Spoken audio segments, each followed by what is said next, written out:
right, Colin, let's go to our next segment. Which team was the most intriguing during the trade deadline? St. Louis.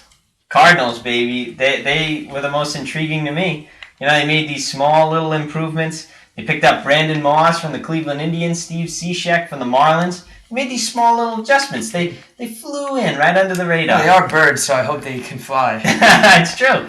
But, everybody was wondering, where's Johnny Cueto going? Where's David Price going? Nobody expected the Cardinals to make a move. They're like, the Cardinals are already good. But, secretly, the Cardinals have some problems right now. Matt Holliday just went back on the DL. Matt Adams has been banged up all year. So they needed to make these small little moves. But they did give away some, pretty good prospects in the process. So I think it could have went either way. That's why I kind of found this trade and what they did at the deadline intriguing. Well, you can think they won a lot of World Series lately. Yep. And you think, is age going to be a problem? And it's actually surprising they gave away prospects, the future of the franchise. Yeah. So, in my opinion, I wouldn't be surprised if they won 2 or 3 more the next 5 years. And after that, it's downhill. The prospects shipped to a different team, right? Yeah. I don't know what was going through the GM's mind. I think maybe he had a little pressure from the fan base. And the media, too. The media was probably getting pressure. And seeing the other teams in their division making those good moves. Yeah. I mean, the Pirates are threatening. They're right on their tails. And the Cardinals, they're a playoff team. Been there almost every year, going back a few years. They're always in it. They're always in the race. And, this year, maybe they feel a little threatened. Maybe we might not get in this year. And, they made these small little adjustments. They kind of got rid of some of their farm guys. So it was intriguing. And I guess we'll see how it plays out in the future. Yeah, definitely. But let's go to my intriguing team, the Los Angeles Dodgers. When you think of the Dodgers... Yeah, you think of the Dodgers, they have Clayton Kershaw and Zach Greinke. So you really don't think that pitching is a problem for them. Not at all. But when teams look at the potential probable starting pitchers for the week and they see the Dodgers, they have to worry about only 2 pitchers and the rest are not nearly as good as those 2 starting pitchers. And they made a 13-player trade, the Los Angeles Dodgers, acquiring 2 top pitchers in the league, Alex Wood and Matt Latos. They also did acquire Michael Morse, but they did trade him to the Pittsburgh Pirates for who? They traded him for Jose Tabata, an outfielder. Okay, so they got 2 great pitchers, which can bolster their starting pitching 5, if you will, and a great outfielder, which they need a little bit improvement next to Puig.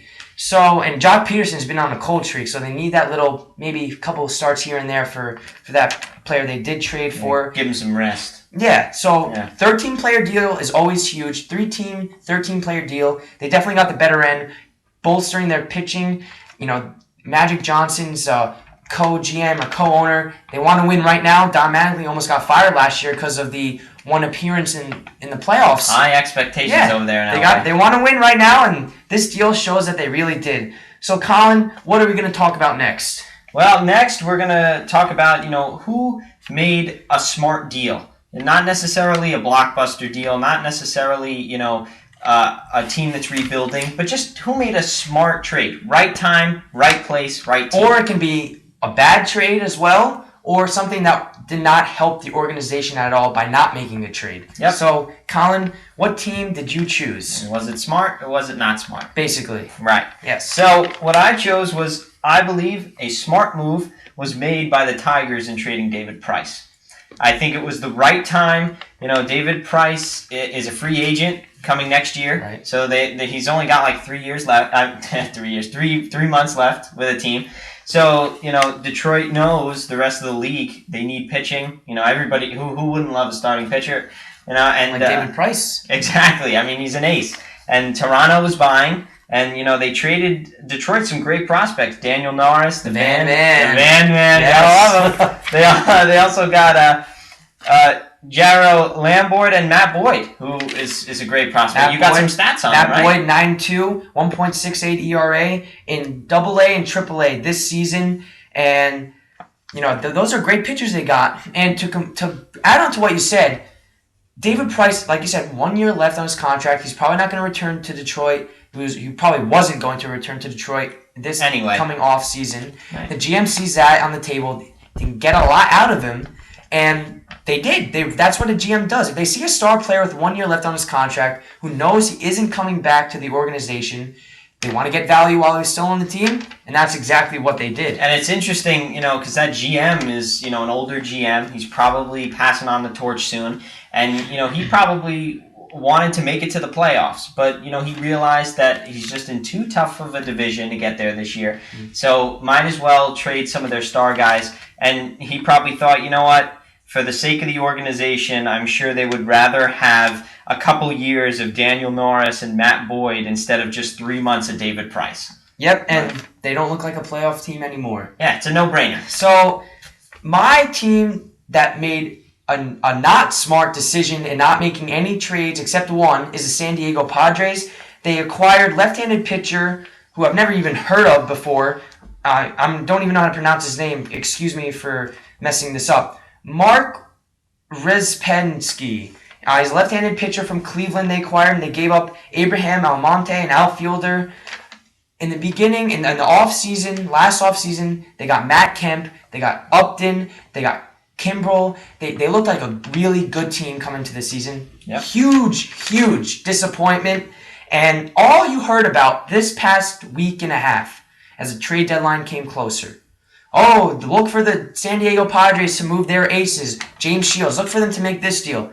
They didn't make any. That deal I read to you with that left-handed pitcher, I had no idea who it was. Yeah. The only deal they made. And they didn't improve their team. Yeah, and before the season started, they traded for all these big names and totally imploded their farm system. So They were like, we're making it to the playoffs this year. It's going to happen, and it didn't. So all the Padres fans think, oh my gosh, we gotta replenish our farm system, and they didn't do anything. Right. Yep. So it's a really bad situation out in San Diego right now. I think a lot of Padre fans are gonna move to Anaheim and be an Angels fan for now, or maybe even Los Angeles. Yeah, start to hide under a rock for a few years. Yeah, because it looks like unless something miraculous happens and the San Diego Padres turn it around the second half of the season, I don't really think San Diego has an upcoming future. It's safe to say their GM is holding their breath right now. Don't hold it for too long. All right, sounds good, Rob. All right. That concludes the 2015 MLB trade deadline show. It was a great show, honestly. There were so many trades to talk about. There were so many teams that made trades before the deadline. We didn't get a chance to talk about all of them. We could have spent at least 5 hours talking about every trade there was. Yeah. But we'd like to give a special shout out to the New York Mets for acquiring Yoenis Cespedes, the left fielder from the Detroit Tigers. It's a great trade for them, and I think it's going to improve their team. Colin, you have anything else to say before we shut out the lights here? Yeah, well, let me just say, coming from a couple of Yankees fans, that means a lot. We're giving out a little shout out to the Mets. But not that bad of rivals. Yeah, that's true. But anyway, well, listen, we love you fans for watching our videos and loving what we do. We want to hear from you, whether you liked what we did, what you didn't like. We want to hear it all so we can get better for next show. You can follow us on Instagram and Twitter at AthleticAlert. Please comment, like, subscribe to all of our YouTube stuff, and share it. Share it all over. But anybody you know who would like this kind of stuff, we want you to spread the word. Maybe mom or dad knows someone, she can send it or he can send it to a coworker, and just want to get popularity. That's what we're trying to get. Right. Anybody who likes sports, this is what we do. Listen, we're at 35 subs right now. We'd like to get to 50 subs in the near future. If we do, we would put out a special video for you. We're not going to tell you what it is yet, but it'll certainly be special. It would be a lot of fun. A lot of fun. Yeah. A lot of fun, to make. Yeah, we don't want to give any hints. Yeah, we don't. Right. But, just a little token to you guys for giving us all the support. And that's about it. So. Yeah, and, we're sorry that Jesse isn't here. He is on vacation. Yeah, a little side note there. Jesse will be out for a little while. It's a summer, so everyone's entitled to a little break. Yeah, that's true. So we hope you enjoyed the first video with Brian Cashman. Little trade scenario going on. Yeah, if you like that kind of stuff and you want more videos like that, again, let us know. Yeah, so thanks for watching, and remember, follow us on Twitter and Instagram. Have a great week.